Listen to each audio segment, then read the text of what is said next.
At the end of this video, you shall be able to test the high pressure gauge performance, test the low pressure gauge performance. Let us collect the tools and equipment required to do this exercise.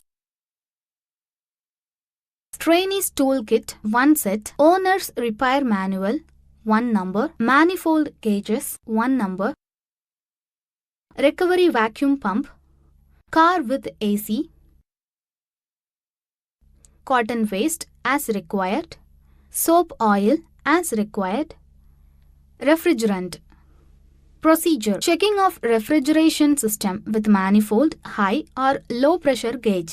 Read the manifold gauge pressure with the following established conditions. Note: it should be noted that the gauge indications may vary slightly due to ambient temperature conditions. Normally functions refrigeration system. Low pressure side 1.5 to 2 kg or centimeter square, 21 to 28 psi, 147 to 196 kPa.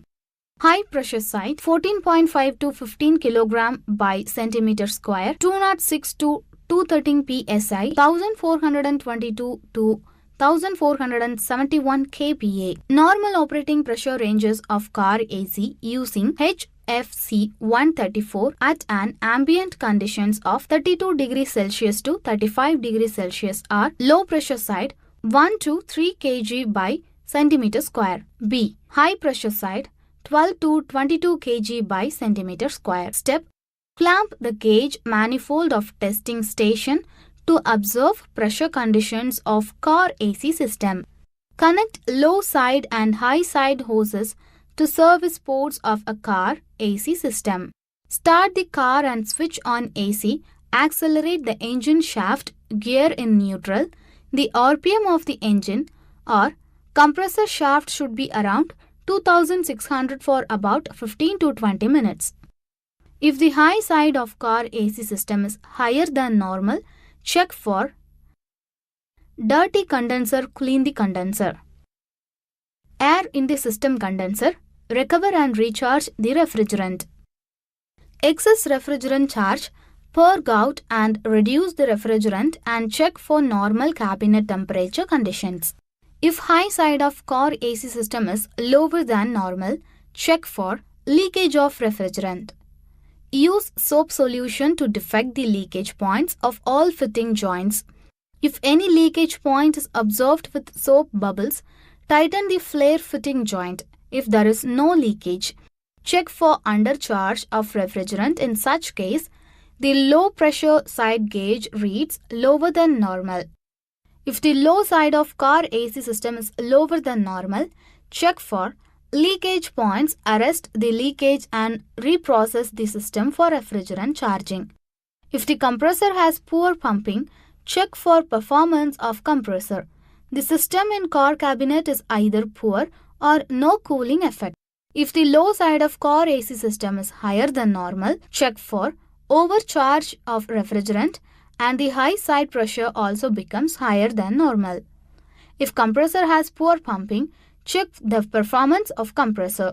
Moisture functions refrigeration system. Symptoms seen in refrigeration system. During operation, pressure on low pressure side sometimes becomes a vacuum and sometimes normal.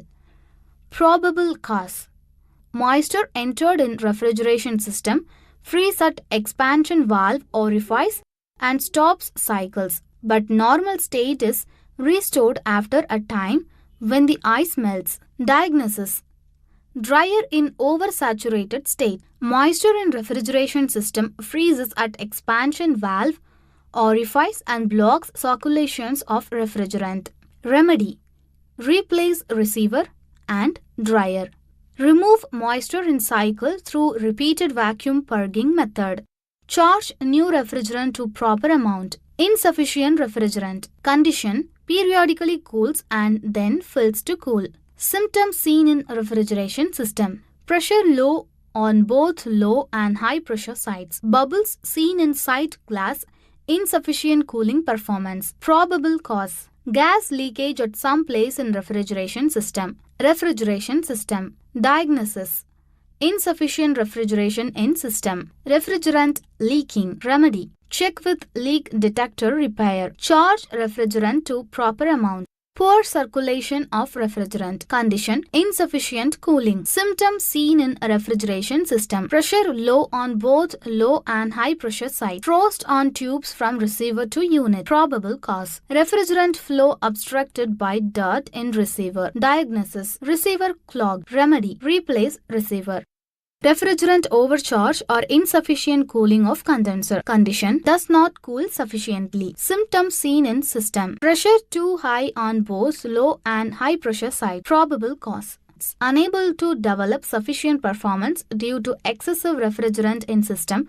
Condenser cooling insufficient. Diagnosis: excessive refrigerant in cycle refrigerant overcharged. Condenser cooling in sufficient condenser fins clogged or fan motor faulty. Remedy: clean condenser. Check fan motor operation. If 1 and 2 are in normal state, check amount of refrigerant. Note: vent out refrigerant through gauge manifold low pressure side by gradually opening. Expansion valve improperly mounted or heat sensing tube defective. Opens too wide. Condition: insufficient cooling. Symptoms seen in refrigeration system: pressure too high or both low and high pressure sides. Probable cause: trouble in expansion valve or heat sensing tube not installed correctly. Refrigerant flow out of adjustment. Diagnosis: excessive refrigerant in low pressure piping. Expansion valve open too wide. Remedy: check heat sensing tube installed condition. If 1 is normal, test expansion valve is unit form. Replace if defective. Air present in refrigeration system. Condition: does not cool down sufficient. Systems seen in refrigeration system: pressure too high on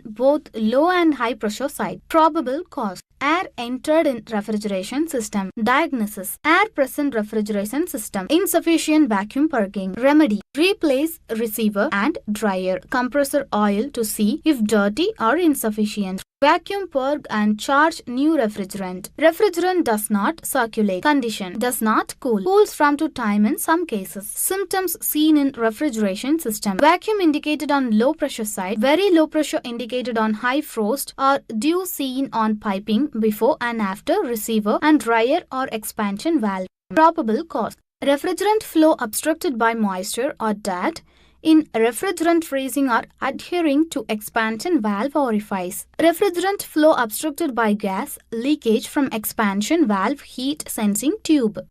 Diagnosis: expansion valve orifice clogged. Refrigerant does not flow. Remedy: allow to stand for some time and then restart operation to determine if trouble is caused by moisture or dirt. If caused by moisture, refer to procedure step 2.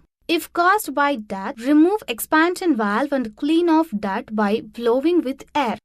If unable to remove dirt, replace valve, vacuum purge and charge new refrigerant to proper amount. For gas leakage from heat sensing tube, replace expansion valve. Defective compression compressor. Condition: does not cool. Symptoms seen in refrigeration system: pressure too high or low pressure side. Pressure too low at high pressure side. Probable cause: internal leak in compressor. Diagnosis: compression defective, valve leaking or broken, sliding parts, piston, cylinder, gasket, connecting rod, etc. Remedy: replace compressor. Recap: in this video, we have discussed how to test the high pressure gauge performance, test the low pressure gauge performance.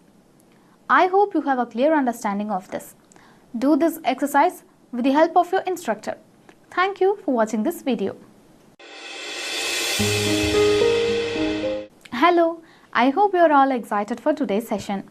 In this module, we are going to learn how to practice in straight driving on wide roads. Objectives: at the end of this video, you shall be able to drive a vehicle on a straight road, shift the gears smoothly using double declutching and single declutching, apply the brakes effectively. Let us collect the tools and equipment required to do this exercise. Tools, instruments required: trainee's tool kit 1 number, vehicle registration certificate 1 number, fitness certificate, driving license, L-boats, jack lever, equipment required, vehicle with stepney, materials required, cleaning cloth as required, soap oil as required. Driving a vehicle on a straight road. Driving a vehicle on a straight road refers to the operation and control of a motorized vehicle along a path where the curvature of the road remains constant, resulting in a linear trajectory without bends or turns. This straightforward motion involves maintaining the vehicle's alignment within the lanes or boundaries of the road while managing speed, acceleration, and braking to ensure safe and efficient travel. The driver's tasks typically include monitoring road conditions, adhering to traffic rules and signals, and making adjustments to steering and speed as needed to maintain a stable course along the straight path. Start the engine. Release the parking brake. Press the clutch pedal fully. Move the gear shifting lever into the first gear smoothly and retain your hands on the steering wheel. First gear is not synchromesh. Raise the engine speed a little and hold it there. This extra power is needed to move a stationary vehicle. See the rear view mirror for traffic coming from behind. Release the clutch pedal slowly till you feel the car is moving forward. Hold the clutch pedal. Look around over your right shoulder. Press the accelerator pedal further down gradually and simultaneously release the clutch pedal slowly. Allow the vehicle to move slowly. Keep both the hands on the steering wheel. Look ahead and lift the left foot off the clutch pedal. Let the car move steadily forward for a few yards. Shift the gear using either double T-clutching or single D-clutching smoothly. Hold the gear lever knob. Increase the car speed and then release the accelerator pedal. D-clutch fully just as the accelerator pedal comes up to the top. Shift the first gear to neutral. Engage the second gear. Increase the car speed by pressing the accelerator pedal. Repeat the above procedure for changing the gear from the second to the third. For changing the gear from third to second and second to first, repeat the same procedure. Prepare yourself for braking. Look into the rear view mirror and signal for stopping. Release the accelerator pedal gradually to avoid jerky movement. Apply the brake gradually. Just a little before the car stops, declutch. If it is not done properly, the engine will stop running. Stop the vehicle and put the gear shift lever to neutral position. Switch off the ignition. Apply the hand brake. Do not drive a vehicle at a speed more or less than what is specified by the manufacturer for a particular gear. Recap. In this video, we have discussed how to drive a vehicle on a straight road, shift the gears smoothly using double declutching and single declutching. Apply the brakes effectively. I hope you have a clear understanding of this. Do this exercise with the help of your instructor. Thank you. Driving through lanes and curves. Hello, my name is Marshall. I hope you are all excited for today's session. In this module, we are going to learn how to driving through lanes and curves. Objectives. At the end of this video, you shall be able to drive through curves, drive through narrow lanes. Let us collect the tools and equipment required to do this exercise. Trainee's Toolkit 1 number, Vehicle Registration Certificate 1 number, Insurance Certificate, Fitness Certificate, Driving License, elbows, jack lever, vehicle with stepney, cleaning cloth as required, soap oil as required. Driving through lanes and curves involves the operation and control of a motorized vehicle along a road that includes bends, curves and multiple lanes. This type of driving requires the driver to navigate changes in direction, adjust speed, and position the vehicle within designated lanes or paths. Negotiating curves involves steering the vehicle smoothly and predictively to follow the curvature of the road while maintaining control and stability. Transitioning between lanes requires the driver to signal intentions, check blind spots, and merge safely into adjacent lanes. Successful driving through lanes and curves necessitates awareness of road's geometry,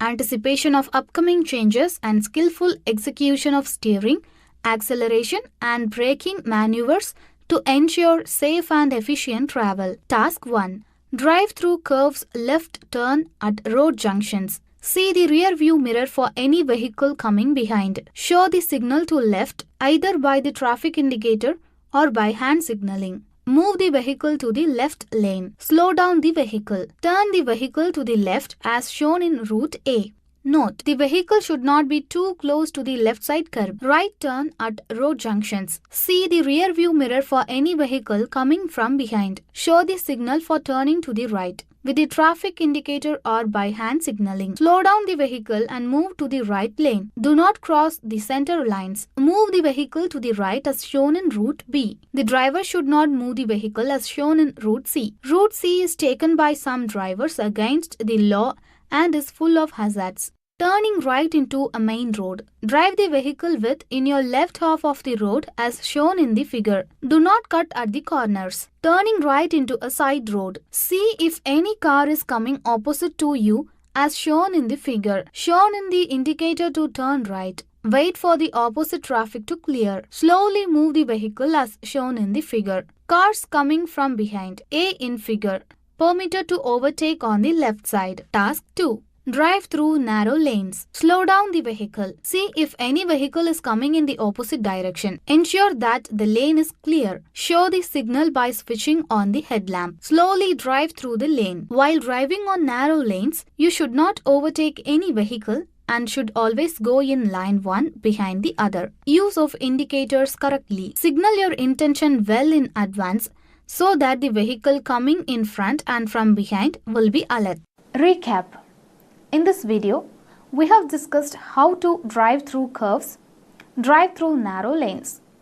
Hope you have a clear understanding of this. Do this exercise with the help of your instructor. Thank you.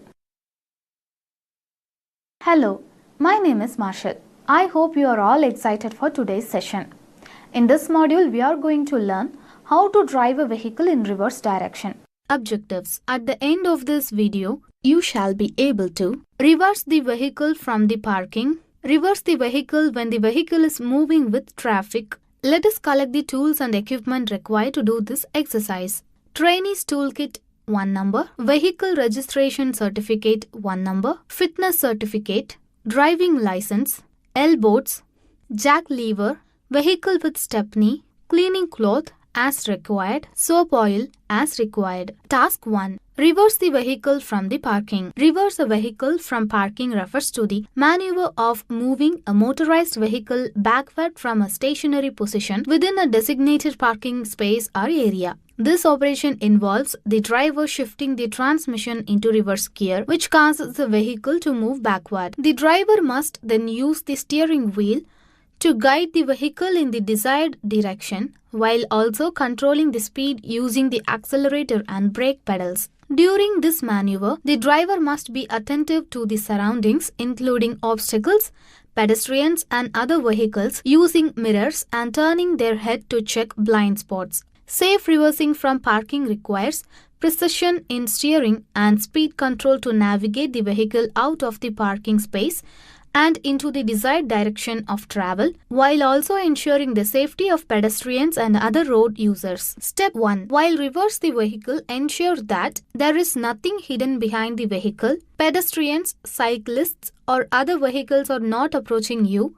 The path is clear from all directions. Step 2. Get into the vehicle. Step 3. Start the vehicle. Step 4. Shift the gear in the reverse direction position. Step 5. See the rear view mirror. Step 6. Sound the horn. Step 7. Look back over your right or left shoulder. Step 8. Reverse the vehicle by slow acceleration and gradual operation of clutch. Task 2. Reversing the vehicle when driving on the road. Step 1. Give signal for stopping. Step 2. Slow down the speed. Step 3. Pull the vehicle as close to the left of the road as possible. Step 4. Look for any obstructions. Step 5. Stop the vehicle. Step 6. Shift the gear in the reverse position. Step 7. See the rear view mirror. Step 8. Look back over the right or left shoulder. Step 9. Sound the horn. Step 10. If the rear view is not clear, then take the help of others. Step 11. Reverse slowly to the desired location. Recap. In this video, we have discussed how to reverse the vehicle from the parking, Reverse the vehicle when the vehicle is moving with traffic. Hope you have a clear understanding of this. Do this exercise with the help of your instructor. Thank you for watching this video. Hello, I hope you are all excited for today's session. In this module, we are going to learn how to overtake another vehicle on road.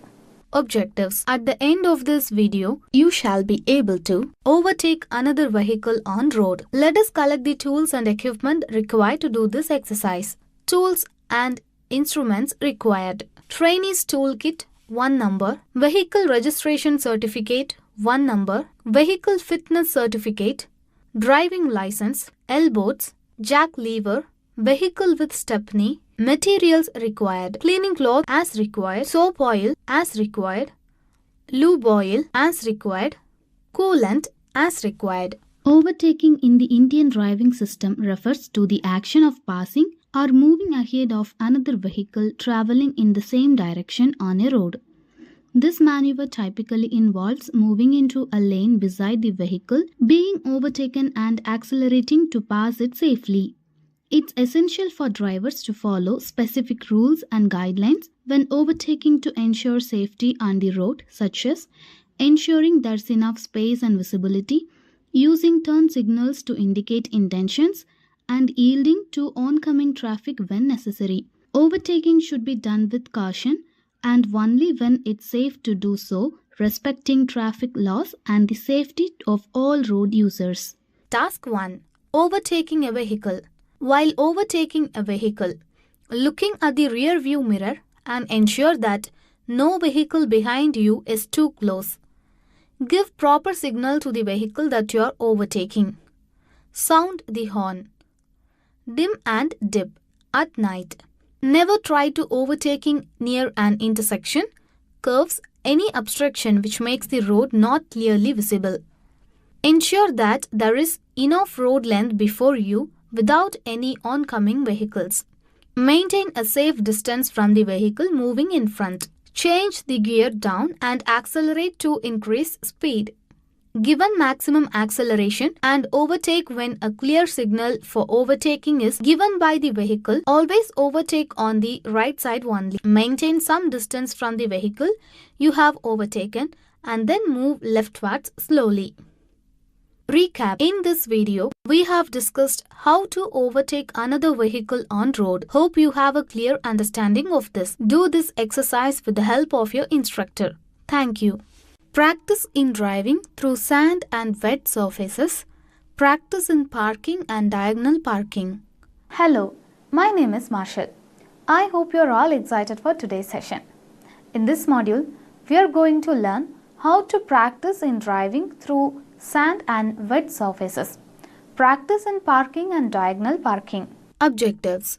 At the end of this video, you shall be able to drive a vehicle through sandy road, drive a vehicle on wet surface, park the vehicle on diagonally and parallel position. Let us collect the tools and equipment required to do this exercise. Tools, instruments required. Trainee's toolkit, 1 number. Vehicle registration certificate, 1 number. Insurance certificate. Fitness certificate. Driving license. Elbows. Jack lever. Equipment required. Vehicle with stepney. Materials required. Cleaning cloth as required. Soap oil as required. Sand driving. When driving through sand, maintain a steady speed to avoid getting stuck. Reduce tire pressure slightly to increase traction. Avoid sudden acceleration or braking, as thin can cause the vehicle to dig into the sand. Use a lower gear to maintain momentum and power through sandy patches. Steer gently and avoid sharp turns, as sand can cause the vehicle to slide. If stuck, try gently rocking the vehicle back and forth by alternating between forward and reverse gears. Wet surfaces. Reduce speed to prevent hydroplaning, which can occur when tires lose contact with the road surface. Increase following distance from other vehicles for added safety. Use gentle, gradual movements when steering, braking and accelerating. Avoid sudden maneuvers that could lead to loss of control. Keep tires properly inflated for better grip on wet roads. If hydroplaning occurs, ease off the accelerator and steer in the direction you want to go. Parallel parking. Approach the parking space at a 45-degree angle, aligning your vehicle with the car in front. Reverse slowly while turning the steering wheel towards the curb. Once the front of your vehicle is in line with the rear bumper of the car in front, straighten the wheel and continue reversing. When the rear of your vehicle is near the curb, turn the wheel away from the curb to position the vehicle parallel to the curb. Adjust position as needed, leaving about a foot of space between your vehicle and the one in front. Perpendicular parking. Approach the parking space at a 90-degree angle. Align your vehicle with the parking space, ensuring you are not blocking traffic. Reverse slowly into the space, turning the wheel to guide the vehicle. Once the vehicle is centered in the space, straighten the wheel and continue reversing. Adjust position as needed, ensuring you are not too close to the vehicles on either side. Diagonal parking. Approach and positioning. Approach the diagonal parking space at a slight angle, allowing easier entry. Position your vehicle so it's parallel to the lines marking the space. Entering the space. Reverse slowly into the space, turning the wheel to follow the angle of the parking space. Continue reversing until the vehicle is properly aligned within the space. Adjustments. Check your position within the space and adjust as needed to ensure you are centered.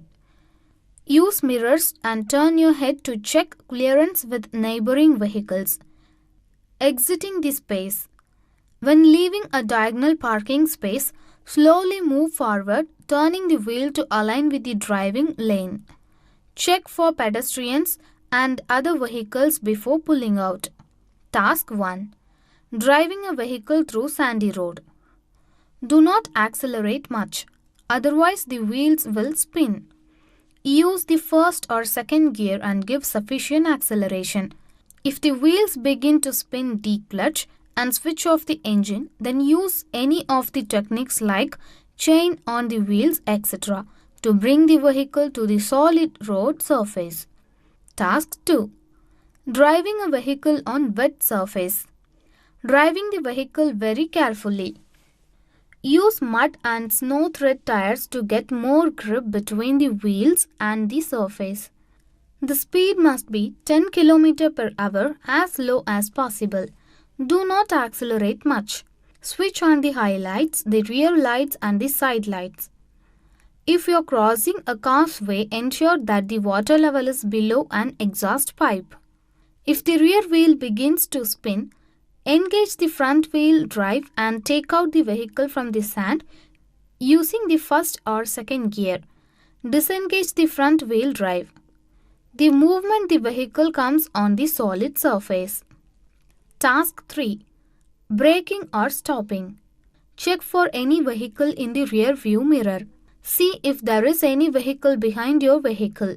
Show the slowing down signal and slow down the vehicle. Press the brake pedal gradually, just a little before to stop the car declutch fully. If it is not done properly, the engine will stop running. Apply the brake and stop the vehicle. Put the gear in neutral, switch off the engine. Apply the handbrake. Recap. In this video, we have discussed how to driving a vehicle through sandy road, driving a vehicle on wet surface, park the vehicle on diagonally and parallel position. Hope you have a clear understanding of this. Do this exercise with the help of your instructor. Thank you.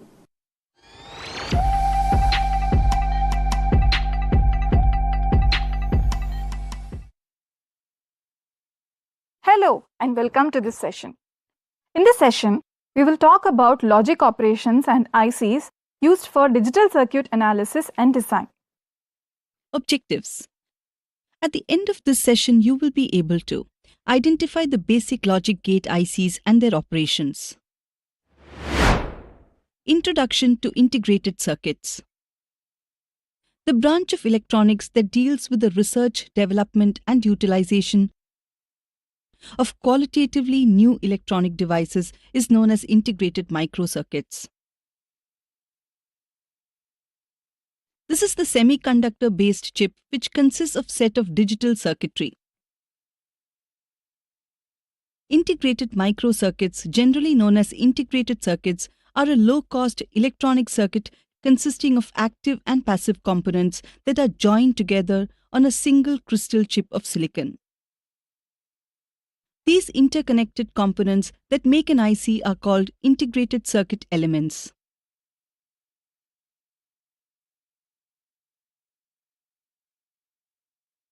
In digital ICs, information is represented by binary digits.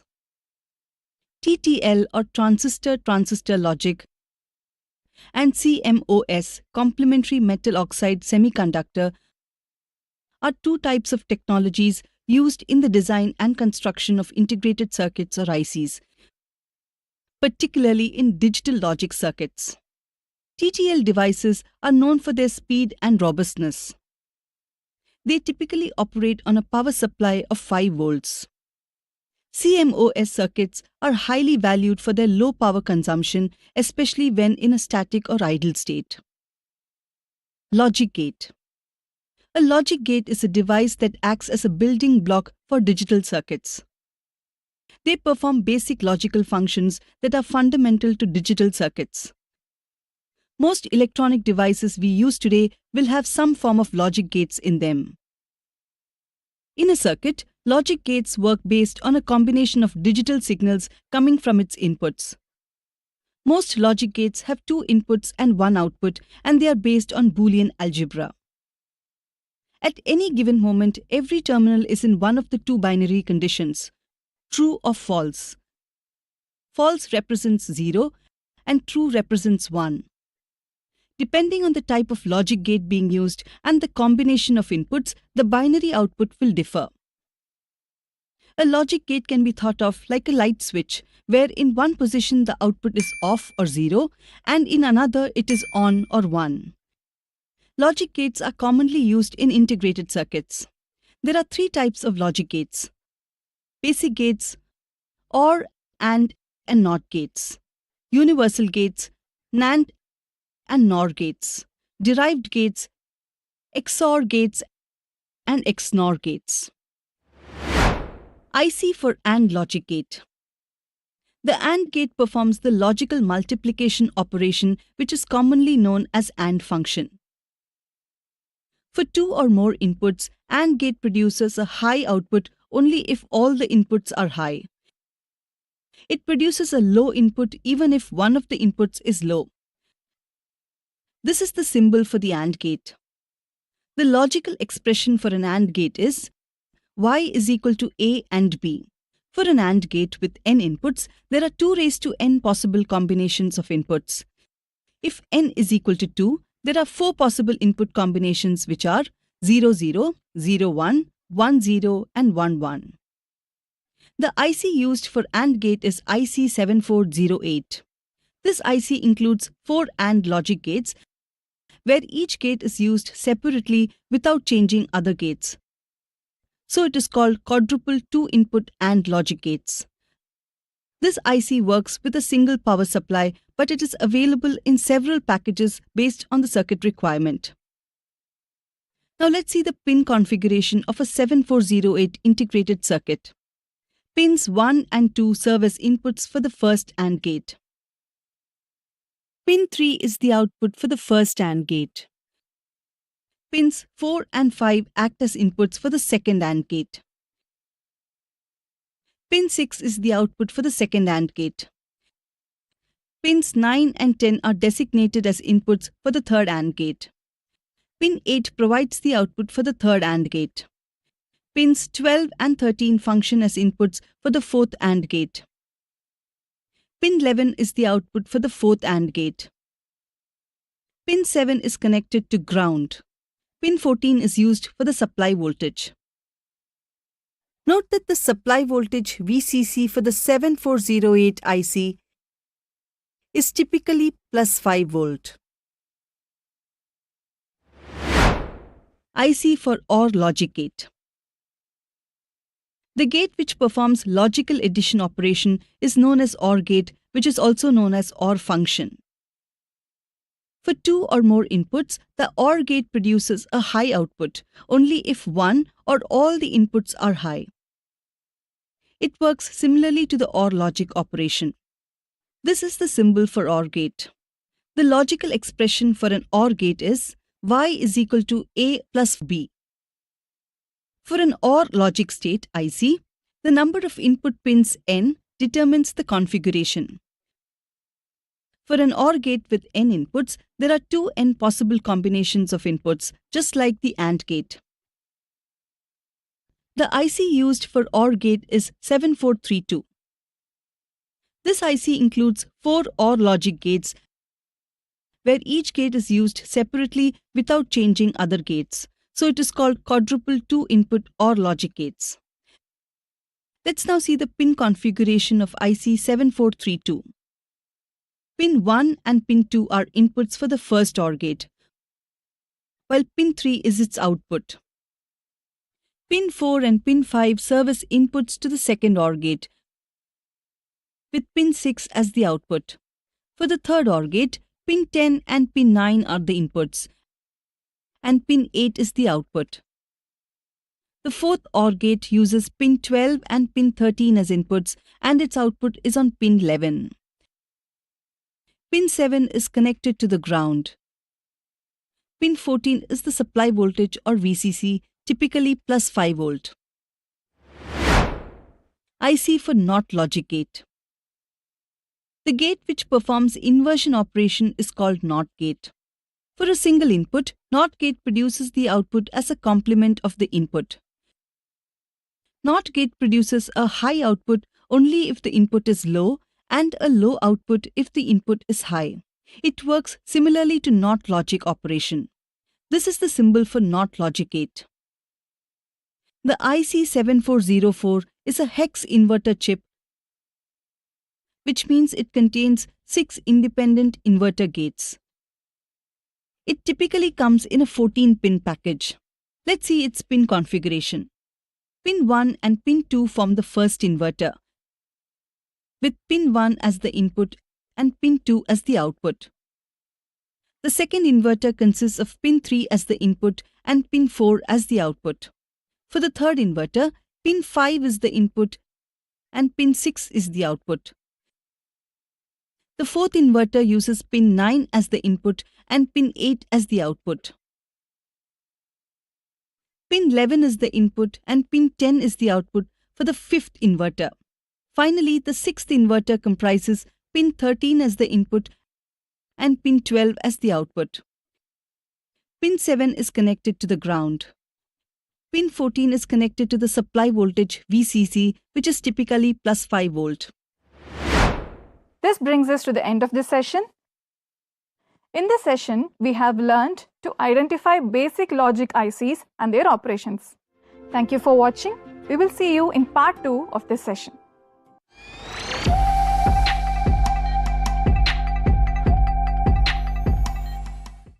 Hello and welcome to this session. In this session, we will discuss advanced logic ICs focusing on their logic functions. These ICs will serve as key elements in analyzing and designing digital circuits. Objectives. At the end of this session, you will be able to identify the advanced logic gate ICs and their operations. Universal logic gates. Universal logic gates are a foundational concept in digital electronics. These gates are highly versatile and crucial because they have the unique ability to create any other type of logic gate or circuit.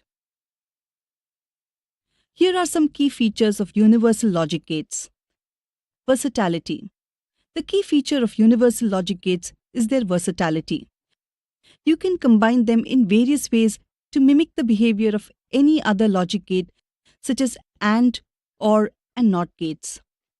This makes them extremely useful in designing complex digital circuits.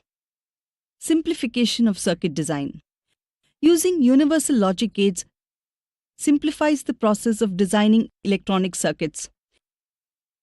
Instead of needing a wide variety of different types of gates, a circuit designer can achieve the desired functionality using just one kind of universal logic gate.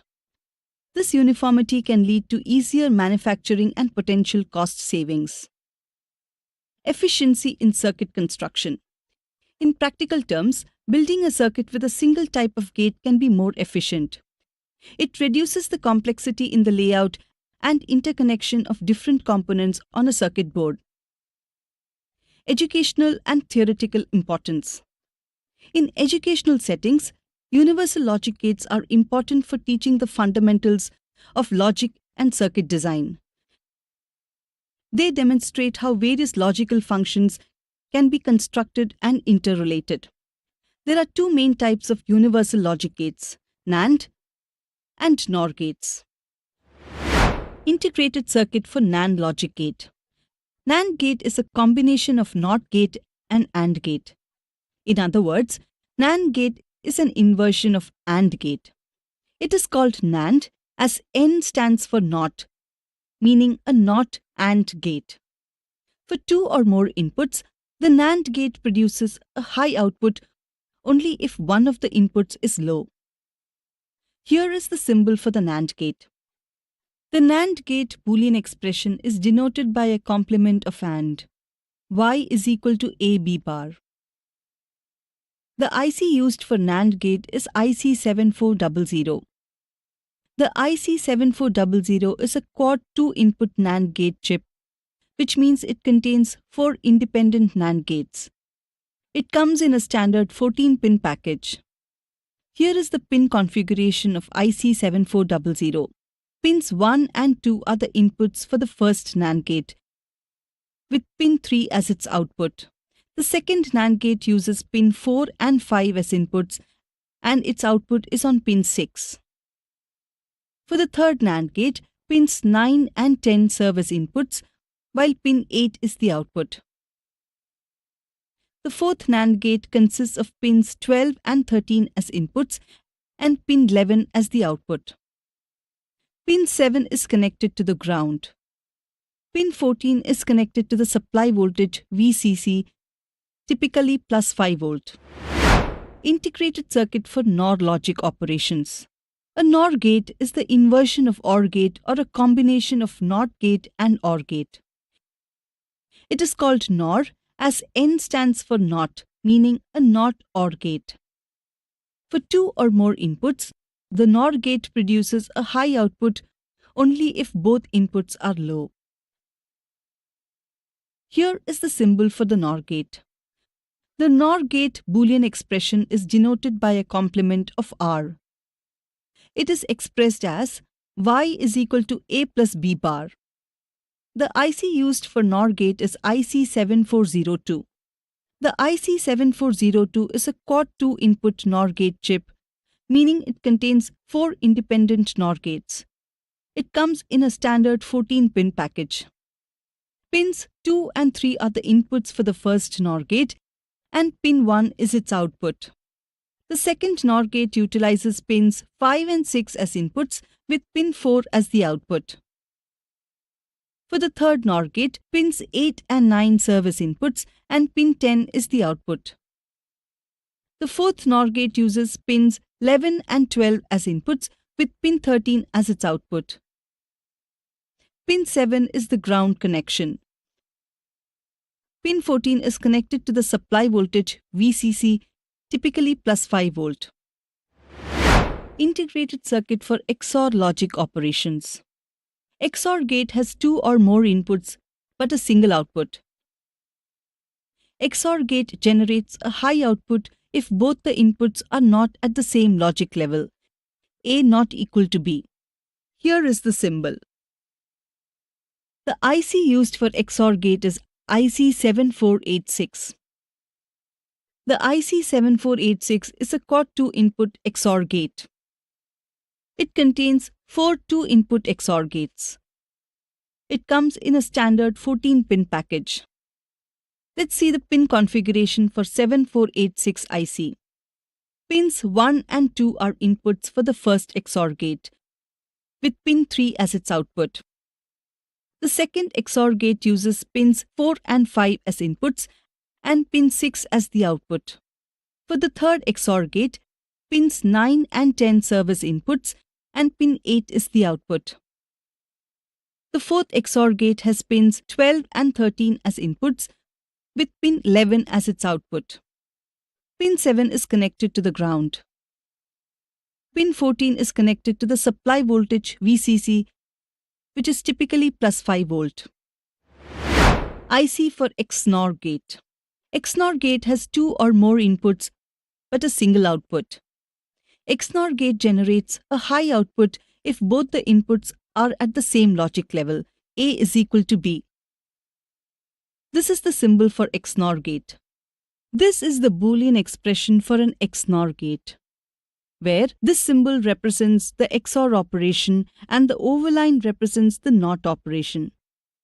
This means the output is the negation of the XOR of the inputs. The IC used for XNOR gate is IC74266. The IC74266 is a Quad2 input exclusive NOR or XNOR gate. This means it contains 4 XNOR gates inside a single IC package, and each gate has 2 inputs. Let's see the pin configuration. Pin 1 and pin 2. These are the inputs for the first XNOR gate. The output of this gate is taken at pin 3. Pin 5 and pin 6. These pins serve as inputs for the second XNOR gate with its output available at pin 4. Pin 8 and pin 9. These are the inputs for the third XNOR gate in the IC, and its output can be found at pin 10. Pin 12 and pin 13. They function as inputs to the fourth XNOR gate with the output provided at pin 11. Pin 7. This is the ground pin.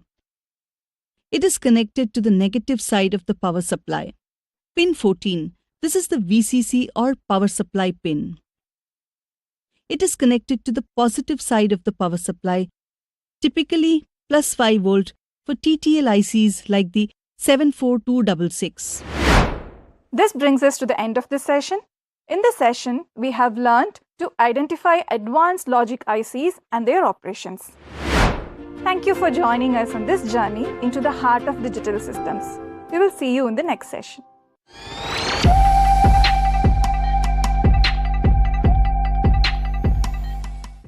Hello and welcome to this session. Today we are going to learn about a 4-to-1 multiplexer. This device is really important for choosing and sending data in systems like data compression and communication. Let us build and understand this key part and see how digital sections work. Objectives. At the end of this session, you will be able to identify the tools and materials needed to construct and test 4-to-1 multiplexer circuit, and construct and test 4-to-1 multiplexer circuit using IC74LS153. Introduction to multiplexers. A multiplexer or MUX is a combinational logic circuit that channels one of several analog or digital input signals to a single output line based on the status of selector inputs. The power of a MUX lies in the control lines that decides which input line gets connected to the output at any given time. Based on the binary code applied to these selector pins, the associated data channel gets linked to the output. Looking closer at a 4x1 multiplexer, it consists of 4 data inputs labeled input 0 through input 3, 2 selector pins S0 and S1, and a single output. The status of S0 and S1 decides which input gets connected to the output at any point. We have 4 sample data inputs 010, 110, 001, and 101. Let's change the select inputs to 00. Notice the first data input 010 is directed to the output. Now we change select inputs to 10. So the second data input is transferred to the output. The multiplexer truth table clearly shows how each combination of S1 and S0 binary selectors activates a specific input route. This makes it easy to figure out the input-output status by looking at the selector bit state. Let's now look at the tools and materials to construct and test 4-to-1 multiplexer circuit using IC 74LS153. We will need the following tools and equipment: digital trainer kit 1 number, digital multimeter with probes 1 number, wire stripper 1 number, tweezer 1 number. We will also require the following materials and components: IC 74LS153 and hookup wires as required. Let's now see the IC 74LS153 specifically designed as a dual 4-to-1 line data selector or multiplexer.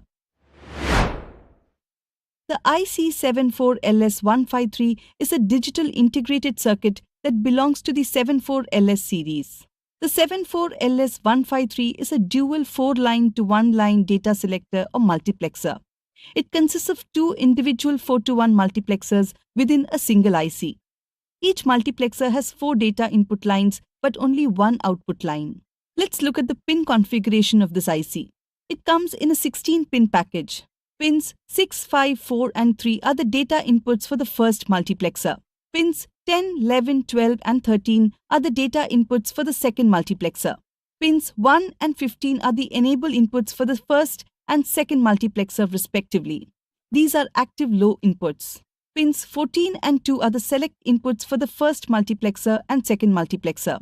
Pin 8 is connected to ground (GND) and pin 16 is connected to the supply voltage (VCC). The outputs of the first and second multiplexers are pins 7 and 9 respectively. Let's now see the step-by-step procedure to construct and test a 4-to-1 multiplexer circuit using the 74LS153 integrated circuit. The first step is to gather all your components, laying them out neatly on your workspace. This includes 74LS153 IC. Since we are using a digital trainer kit, the major portions of the circuit like breadboard, power supply, switches, resistors and LED etc. are incorporated on that. Thoroughly inspect each part and verify you have the full set before beginning assembly. Once you have collected all the components, prepare the breadboard. Begin by inserting the 16-pin 74LS153 IC into the breadboard. Make sure all pins are properly aligned vertically and refer to the circuit diagram for accurate placement. Switch on the power supply to ensure plus 5-volt power supply section of digital IC trainer kit is working or not using a multimeter.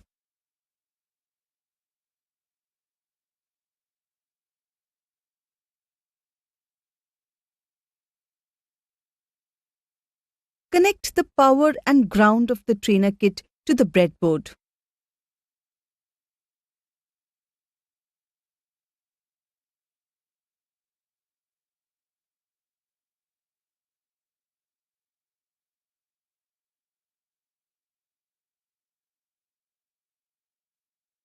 Also take another jumper wire and connect one end of it to the plus 5-volt source and the other end with pin 16 as supply source.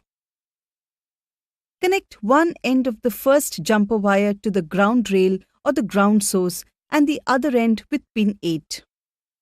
This step is essential for powering the IC and providing a common reference for the circuit. Make sure the enable pins of both the multiplexers, pin numbers 1 and 15, are in active low state.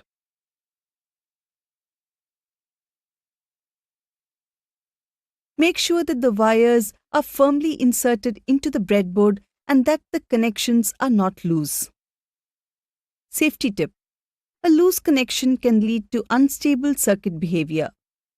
After making these connections, double-check against your circuit diagram to confirm that you have connected the pins correctly to the ground. Take 4 switches labeled as switches 1, 2, 3 and 4. Connect switch 1 to pin 6.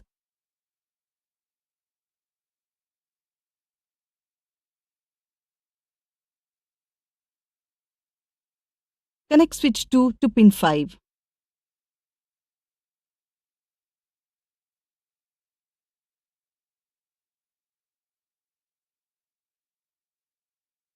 Connect switch 3 to pin 4.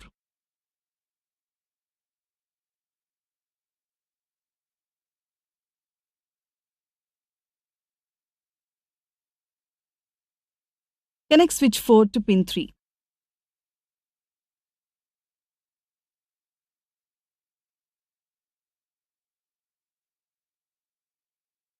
Connect the selection input A with pin 14 and B with pin 2 through switches S5 and S6.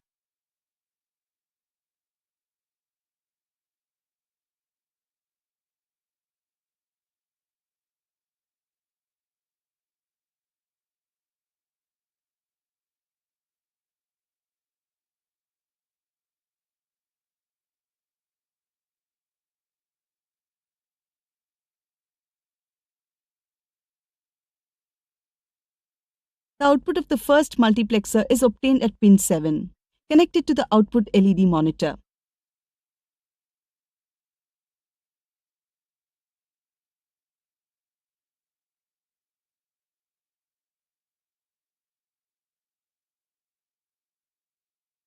For the selection of inputs, adjust the toggle switches in the digital trainer kit to either in 5 volt or in 0 volt to represent the logic levels. Before powering up, double-check your circuit to prevent short circuits or incorrect connections. Once checked, turn on the 5 volt DC supply. You will use the switches connected to the data input pins S4 to S1 and the selection input pins S5, S6 for the first multiplexer and to test various combinations. Toggle the switches S6 and S5 to 00 combination. Output will be data input 0.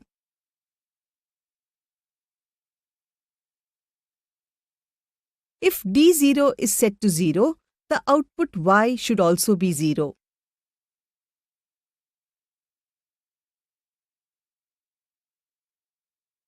If D0 is set to 1, the output Y should be 1. Toggle the switches S6 and S5 to the 0-1 combination. The output will be data input 1. If D1 is set to 0, the output Y should also be 0.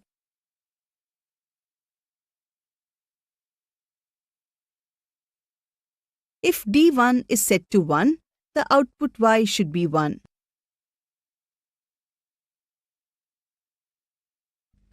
Toggle the switches S6 and S5 to the 1-0 combination. The output will be data input 2.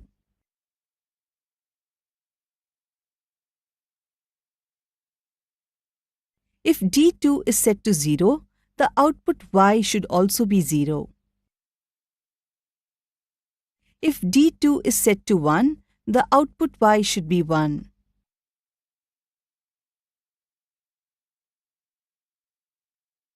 Toggle the switches S6 and S5 to the 1-1 combination.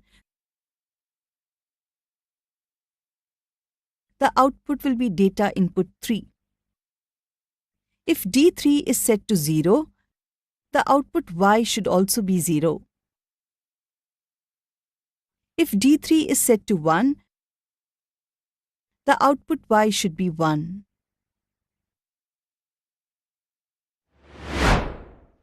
This brings us to the end of this session.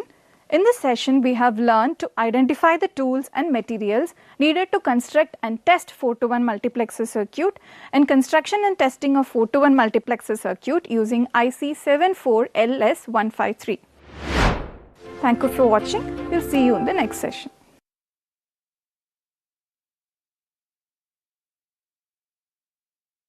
I will be speaking on functioning of MBBR technology sewage treatment plant. Here is a 3D model which I want to show you. The STP comprises of multiple chambers which covers the collection of sewage in receiving chamber, then sewage goes to stealing chamber and subsequently